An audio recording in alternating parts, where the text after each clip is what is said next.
Good morning students. Previous video के अंदर हम बात कर रहे थे कोशिका में उत्पन्न होने वाले विभिन्न प्रकार के दाब के बारे में बात कर रहे थे। तो हमने बताया था आपको कि जो परासरण दाब होता है उसके बारे में बताया था, स्फीत दाब है, भित्ति दाब है, और एक और कॉन्सेप्ट बताया था हमने आपको विसरण दाब न्यूनता DPD, जिसे डिफिशिएंट प्रेशर एक तरह से डेफिशिएंट कहते हैं, डिफिशिएंट प्रेशर डेफिशिएंट कहते हैं DPD को हमने ये भी बताया था आप लोगों को कि DPD का मतलब होता है जल की मांग। किसी भी कोशिका के अंदर जो जल की मांग होती है, जितना कोशिका के अंदर जल प्रवेश कर सकता है, उस मात्रा को हम क्या कह सकते हैं? DPD कह सकते हैं। DPD का मतलब विसरण दाब न्यूनता। आज हम बात करेंगे जो जल विभव, किसके बारे में बात करेंगे? जल विभव के बारे में। जल विभव अवधारणा, जल विभव अवधारणा। सबसे पहले तो बात करते हैं ये जल विभव अवधारणा जो है हमारे पास वाटर पोटेंशियल हाइपोथेसिस।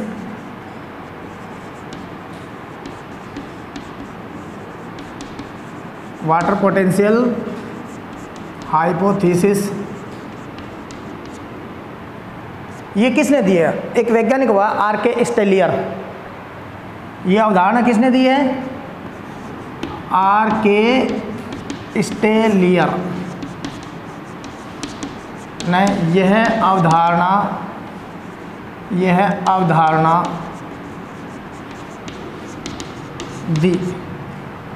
यह अवधारणा दी। किसने दी है? R.K. स्टेलियर ने दी है। R.K. स्टेलियर क्या कहता है कि भाई किसी भी तंत्र के जो घटक होते हैं, तंत्र जो होता है किससे बना होता है? घटक से। सिस्टम्स जो बने होते हैं किससे बने होते हैं? घटक से बने होते हैं, कंपोनेंट्स होते हैं सिस्टम के। अब प्रत्येक जो घटक होता है उस घटक में ऊर्जा पाई जाती है। किसी कार्य करने के लिए क्या पाई जाती है? ऊर्जा पाई जाती है। और उस ऊर्जा को क्या कहते हैं? मुक्त ऊर्जा। क्या बोलते हैं? फ्री एनर्जी, मुक्त ऊर्जा। तो इस मुक्त ऊर्जा के कारण क्या है? किसी तंत्र के जो घटक होते हैं वो कार्य कर पाते हैं। जैसे कि हमने बताया आपको कि परासरण क्रिया के दौरान क्या होता है? अर्धपारक में झिल्ली की सहायता से, अर्धपारक में झिल्ली की सहायता से परासरण क्रिया के अंदर जो विलायक कण होते हैं वो आर पार जाते हैं, अंदर जाते हैं, बाहर निकलते हैं, ये बताया था। तो अंदर जाने के लिए, बाहर निकलने के लिए ऊर्जा की आवश्यकता होगी। वो ऊर्जा किससे प्राप्त होती है? उस घटक के तंत्र से या तंत्र के घटक से। और घटक जो है उसके पास क्या ऊर्जा होती है? कुछ न कुछ ऊर्जा होती है जिसे हम क्या कहते हैं? फ्री एनर्जी कहते हैं। एक मुक्त ऊर्जा पाई जाती है कार्य करने के लिए, किसी भी तंत्र के जो घटक होते हैं उसके लिए। तो हम ये कह सकते हैं इसके अनुसार किसी भी तंत्र के घटक के पास, किसी भी तंत्र के घटक के पास कार्य करने के लिए जो ऊर्जा पाई जाती है उसे मुक्त ऊर्जा कहते हैं। मुक्त ऊर्जा कहते हैं। मुक्त ऊर्जा बोला था फ्री एनर्जी।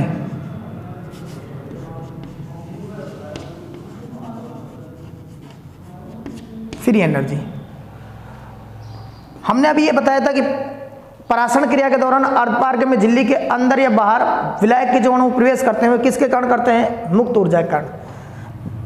परासरण क्रिया में विलायक के अणु अर्धपारक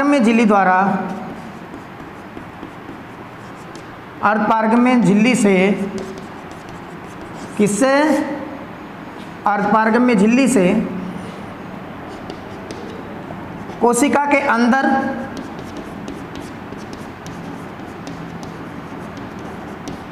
या बाहर निकलने के लिए या निकलते हैं, जिसमें अणुओं की मुक्त ऊर्जा काम आती है। मुक्त ऊर्जा काम आती है, अणुओं की मुक्त ऊर्जा काम आती है। तो ये कह सकते हैं हम कि प्रत्येक घटक के जो अणु होते हैं उन अणुओं के अंदर कोई ना कोई ऊर्जा पाई जाती है, वो ऊर्जा मुक्त ऊर्जा कहलाती है, जिसकी सहायता से वो किसी भी कार्य के लिए जिम्मेदार होते हैं या किसी भी कार्य को संपन्न करते हैं। तो यहाँ पर हम बात करेंगे विलायक की मुक्त ऊर्जा और विलयन की मुक्त ऊर्जा, वो किस प्रकार होती है उसको हम निम्न प्रकार समझाते हैं।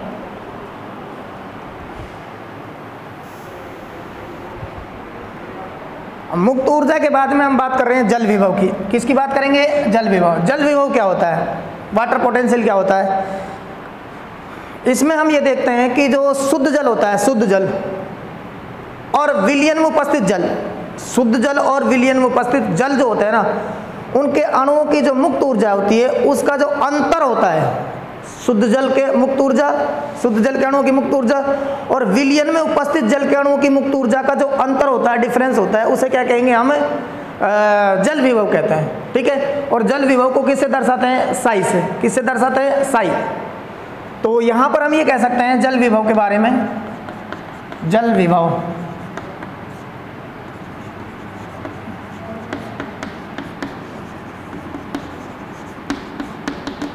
जल विभव का मतलब ये होता है कि शुद्ध जल के अणुओं की मुक्त ऊर्जा एवं विलयन में उपस्थित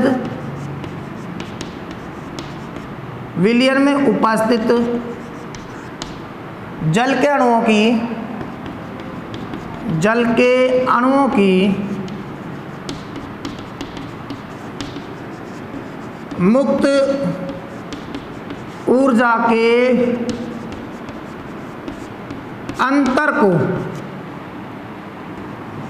जल विभव कहा जाता है।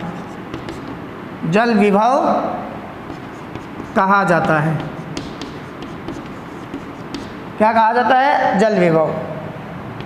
जल विभव को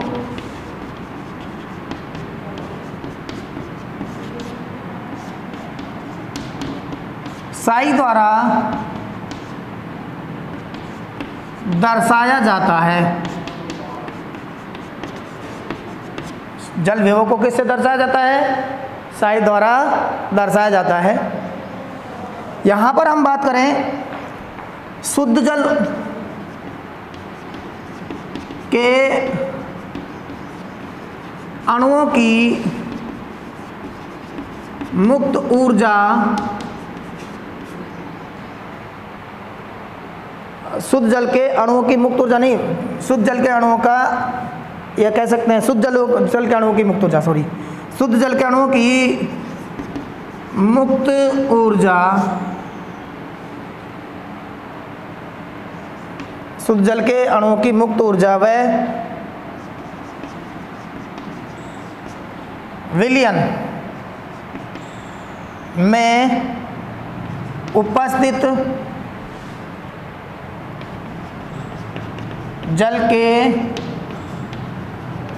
अणुओं की मुक्त ऊर्जा का अंतर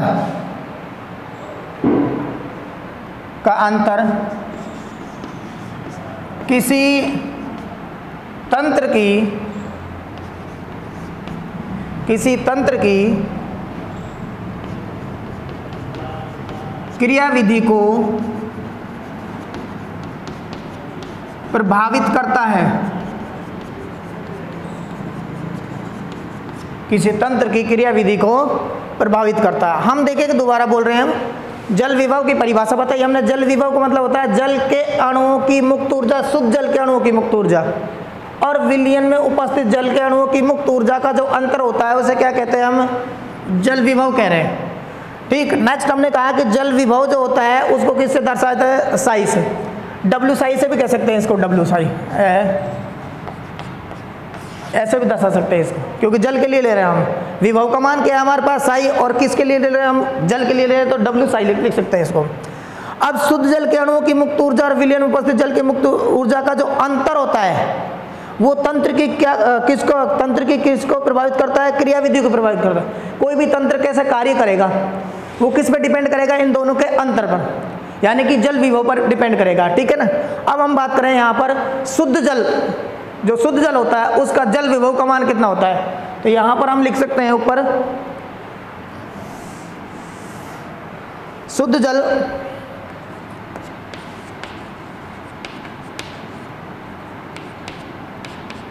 जल का जल विभव, शुद्ध जल का जल विभव डब्ल्यू साई का मान सदैव शून्य होता है। सदैव क्या होता है, शून्य होता है, जीरो होता है। का मान क्या होता है, जीरो। नेक्स्ट बात करें हम विलयन में उपस्थित जल का विभव सदैव शून्य से कम होता है। शून्य से क्या होता है, कम होता है, यानी कि हम कह सकते हैं greater than, zero greater than है किससे, यहाँ पर हम कह सकते हैं विलयन का ये तो हमारे पास कह सकते हैं डब्ल्यू साई, ये है हमारे पास शुद्ध जल, क्या है, शुद्ध जल। और यहाँ पर हम बात कर सकते हैं इसका जो मान ज़्यादा होता है किससे, डब्ल्यू साई, ये है विलयन, क्या है, विलयन। विलयन का जो जल विभव है उसका मान कैसा होता है, शुद्ध जल से क्या होता है, कम होता है, यानी कि जीरो से कम होगा। और जब जीरो से कम होगा तो इसका मतलब हम कह सकते हैं ऋणात्मक। क्या कह सकते हैं हम, ऋणात्मक। अर्थात क्या है, ऋणात्मक। बहुत इंपॉर्टेंट है, कैसा होता है, ऋणात्मक। यानी कि हम ये कह सकते हैं कि विलयन का जो विभव का मान होगा, विलयन का जल विभव का मान होगा वो कैसा होगा, जीरो से कम माइनस में होगा। कैसे में होगा, माइनस में होगा, ठीक है। तो इसको हम आगे चलकर परासरण दाब और परासरण विभव के रूप में देखते हैं। तो जो जल विभव है ना, जल विभव, उसको हम परासरण विभव भी कहते हैं। नेक्स्ट लाइन लिख सकते हैं हम यहाँ पर, जल विभव को परासरण विभव के नाम से भी जानते हैं। परासरण जल विभव को किसके विभव के नाम से जानते हैं, परासरण विभव। बहुत इंपॉर्टेंट टर्म्स है, परासरण दाब नहीं है, क्या है, परासरण विभव के नाम से भी जानते हैं। अब हम बात करते हैं परासरण विभव या जल विभव, परासरण विभव या जल विभव। परासरण विभव, जल विभव, और दूसरा होता है हमारे पास परासरण दाब। तो परासरण दाब जो होता है ना, उसका मान सदैव कैसा होता है, धनात्मक। कैसा होता है, धनात्मक होता है। जबकि जल विभव या परासरण विभव का मान कैसा होता है, ऋणात्मक। दोनों का मान क्या होता है, बराबर होता है, लेकिन कैसा होता है, एक धनात्मक होता है, एक क्या होता है, ऋणात्मक। नेक्स्ट लिखिएगा लाइन में हमारे पास यहाँ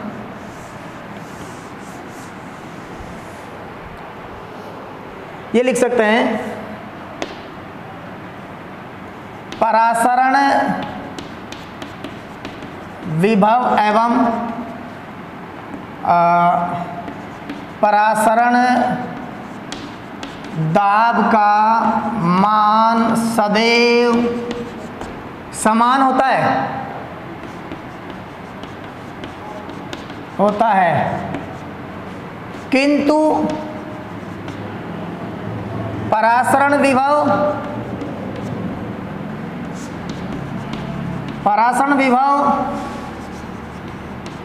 ऋणात्मक, जबकि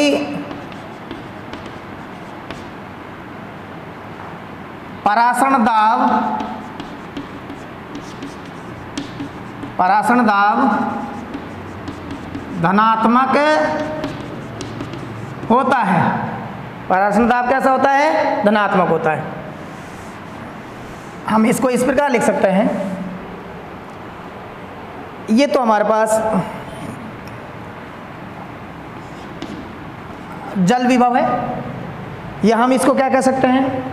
परासरण विभव। अब ये बराबर होते हैं, कैसा होते हैं? बराबर होते हैं ऑस्मेटिक प्रेशर के। परासरण विभव और परासरण दाब कैसा होते हैं? बराबर होते हैं। लेकिन ये कैसा होता है? माइनस में, और ये कैसा होता है? प्लस में। तो इसको हम क्या लिख सकते हैं? माइनस, और इसको क्या लिख सकते हैं हम? प्लस में। बराबर होते हैं मात्रा में तो, लेकिन क्या है? चिन्ह के रूप में कैसे होते हैं? ये जस्ट अपोजिट। एक धनात्मक होता है तो दूसरा कैसा होता है? ऋणात्मक। ठीक है, नेक्स्ट इसके बारे में हम बताते हैं आगे चलकर कि जो जल विभव होता है, जल विभव का मान जो होता है विलेय के अणुओं पर निर्भर करता है।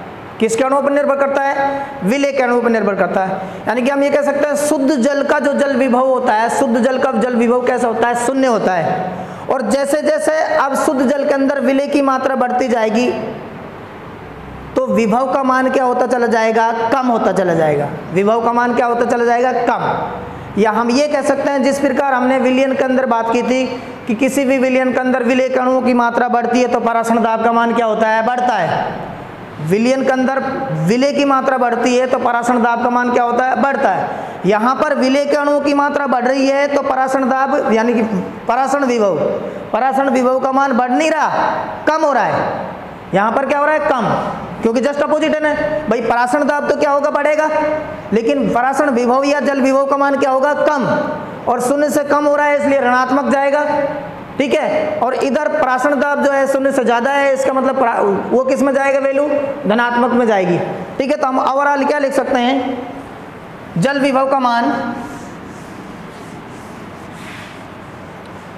जल विभव का मान या परासरण विभव का मान, विभव का मान विलेय के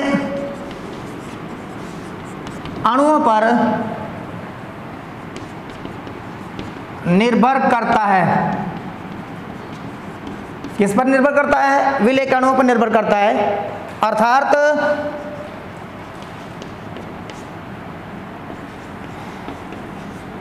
किसी विलयन में विलेय की मात्रा बढ़ने पर परासरण विभव या जल विभव का मान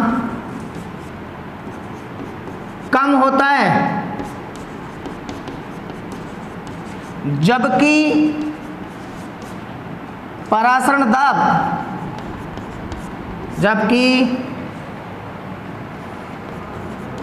दाब का मान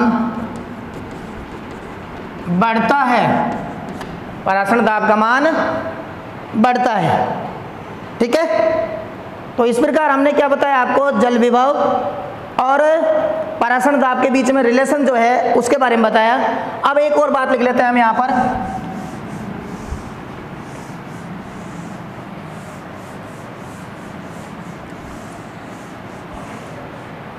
एक इंपॉर्टेंट नोट के रूप में लिख सकते हैं हम यहाँ पर, परासरण विभव या जल विभव का मान सदैव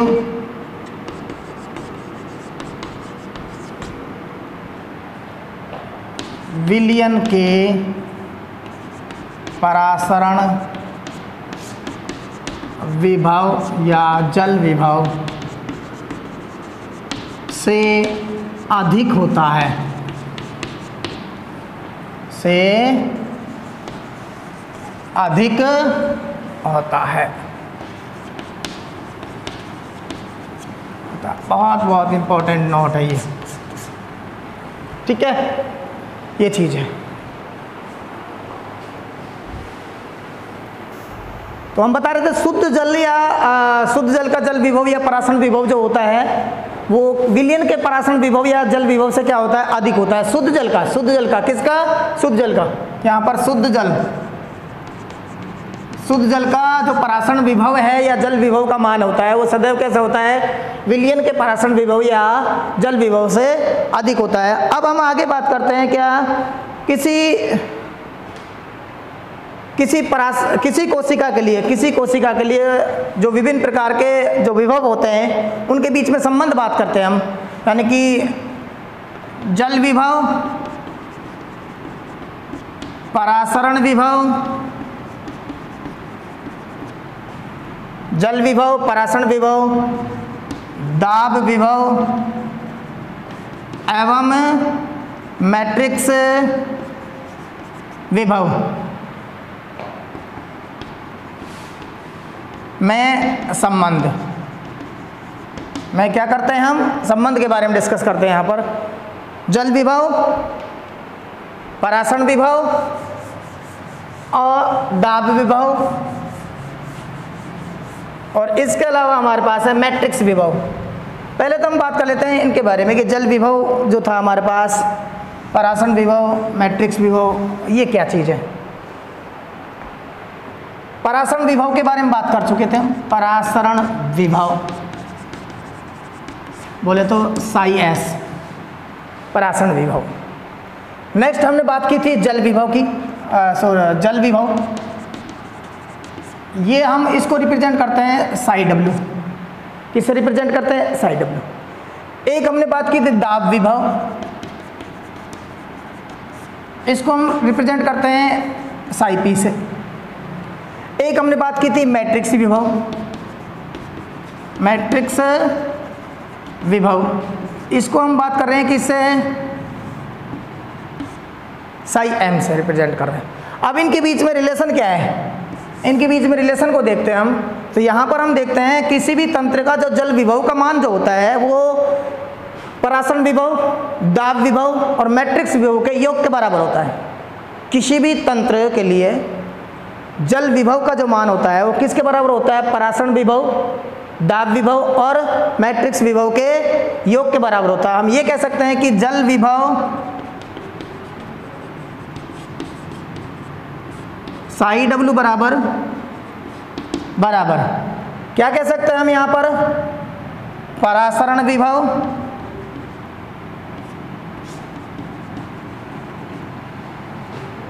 प्लस दाब विभव प्लस मैट्रिक्स विभव, मैट्रिक्स विभव। इसको हमने क्या से रिप्रेजेंट किया, साई डब्ल्यू बराबर परासरण विभव को साई एस प्लस दाब विभव को साई पी प्लस मैट्रिक्स विभव को साई एम। पी मतलब प्रेशर, एम मतलब मैट्रिक्स, एस मतलब सॉलिड। ठीक, अब ये जो परासरण विभव है, ये परासरण विभव का मान किस पर निर्भर कर रहा है, विलय के अणुओं पर, सॉलिड के अणुओं पर। और यहाँ पर ये जो दाब विभव के बारे में बात करें, मैं थोड़ा सा दाब विभव को बताते हैं। ये दो दाब विभव है, दाब विभव साई पी। एक आपको एक बात बताऊं मैं आपको दाब विभव के बारे में। हमने एक स्पित दाब के बारे में बताया था। स्पित दाब में क्या होता है, जब किसी कोशिका के अंदर विलायक के अणु प्रवेश करते हैं तो वह कोशिका फूलने लगती है। तो फुलाने के लिए जो जिम्मेदार बल जो होता है, दाब होता है, वो क्या कहलाता है, स्पित दाब कहलाता है। क्या कहलाता है, स्पित दाब। और किसी कोशिका के अंदर विलायक के अणु प्रवेश करने पर, जल के अणु प्रवेश करने पर उत्पन्न जो दाब होता है, किसी कोशिका में विलायक या जल के अणुओं के प्रवेश करने पर उत्पन्न जो दबाव होता है, उस दबाव को या दाब को क्या कहते हैं, दाब विभव। क्या कहेंगे, दाब विभव। हम ये कह सकते हैं कि दाब विभव एज इट है स्पित दाब। किसके, कौन मान सकते हैं इसको, स्पित दाब। अब ये स्पित दाब कैसा लग रहा था, अभिकेंद्री लग रहा था, अपकेंद्री लग रहा था। अपकेंद्री कैसा लगता है ये, अपकेंद्री यानी कि कोशिका के बाहर की ओर। जब कोशिका के अंदर जल के अणु प्रवेश करेंगे, विलायक के अणु प्रवेश करेंगे तो कोशिका फूलेगी, तो फूलने से क्या है, बाहर की ओर प्रेशर पड़ेगा कोशिका की झिल्ली पर। तो कोशिका की झिल्ली पर विलायक कणों के द्वारा डाला गया जो दबाव होता है, विलायक कणों के द्वारा डाला गया जो दबाव होता है, उस दबाव को क्या कहते हैं, स्फीत दाब। और स्फीत दाब को ही हम क्या कहते हैं, दाब विभव। अब हम एक और कॉन्सेप्ट बता रहे हैं आपको। यहाँ स्फीत दाब या दाब विभव के बारे में बात कर ली। अब हम बात करते हैं परासरण विभव।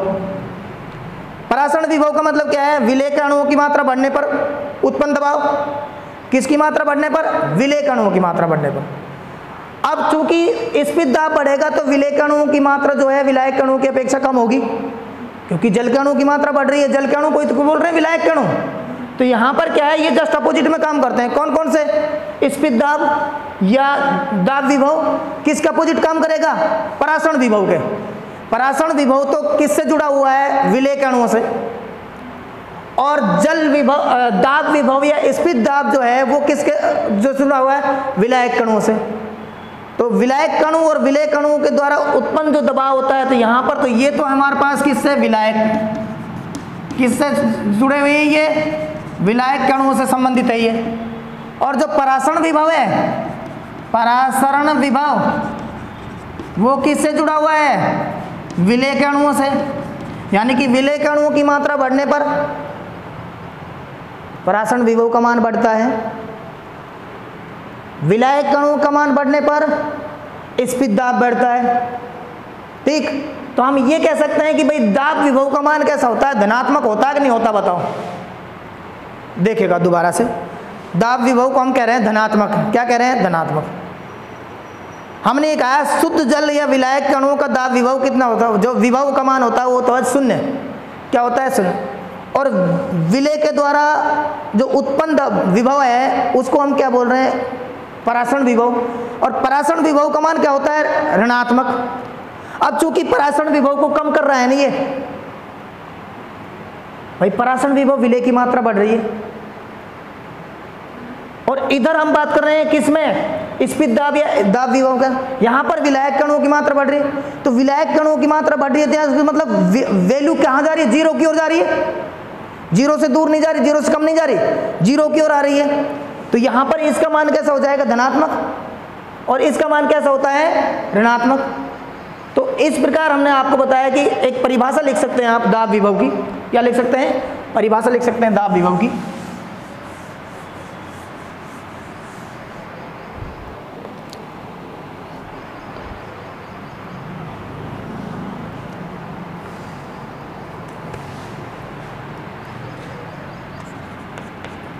दाब विभव बोले तो साई पी। क्या लिख सकते हैं इसमें हम दाब विभव के अंदर, जब किसी कोशिका के अंदर विलायक ऑब्लिंग जल के अणु प्रवेश करते हैं तो उसका स्फीत दाब यानी कि टीपी, स्फीत दाब को क्या बोल रहे थे हम, टीपी, बढ़ता है। स्फीत दाब बढ़ता है, स्फीत दाब बढ़ेगा। इस दाब को ही दाब विभव, इस विभव को ही दाब विभव कहते हैं।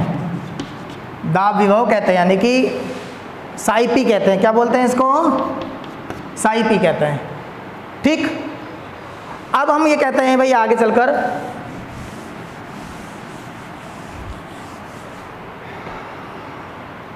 दाब विभव का मान सदैव धनात्मक होता है। सदैव कैसा होता है, धनात्मक होता है, क्योंकि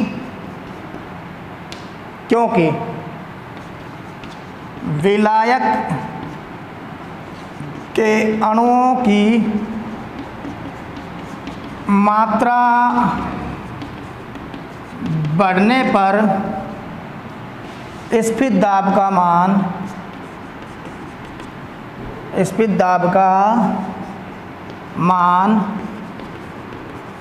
बढ़ता है। स्फीत दाब का मान बढ़ता है। तो इस कारण क्या है, दाब विभव का मान कैसा होता है, धनात्मक होता है। परासरण विभव का मान ऋणात्मक होता है, क्योंकि इसमें विलायक के अणुओं की मात्रा कम होती है। विलायक के अणुओं की मात्रा कम होती है। विलायक अणुओं की मात्रा क्या होती है, कम होती है।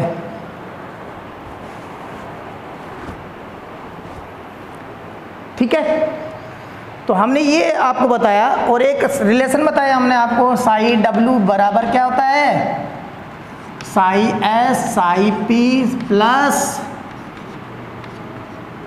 साई एम।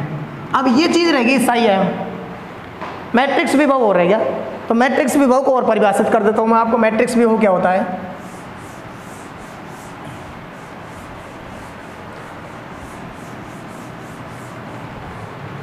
मैट्रिक्स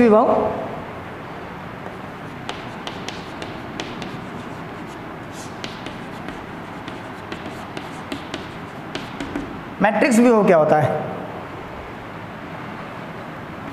कोशिका की वह सतह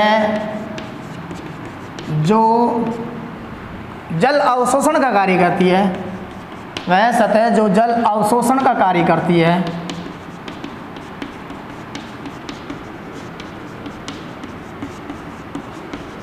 मैट्रिक्स कहलाती है।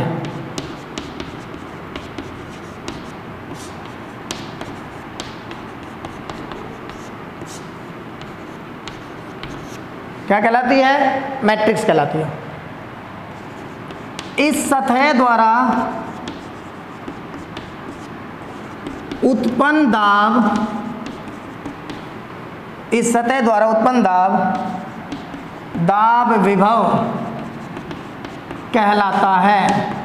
सॉरी उत्पन्न दाब मैट्रिक्स विभव कहलाता है। क्या कहलाएगा, मैट्रिक्स विभव कहलाता है। साई एम क्या कहलाएगा, साई एम कहलाएगा।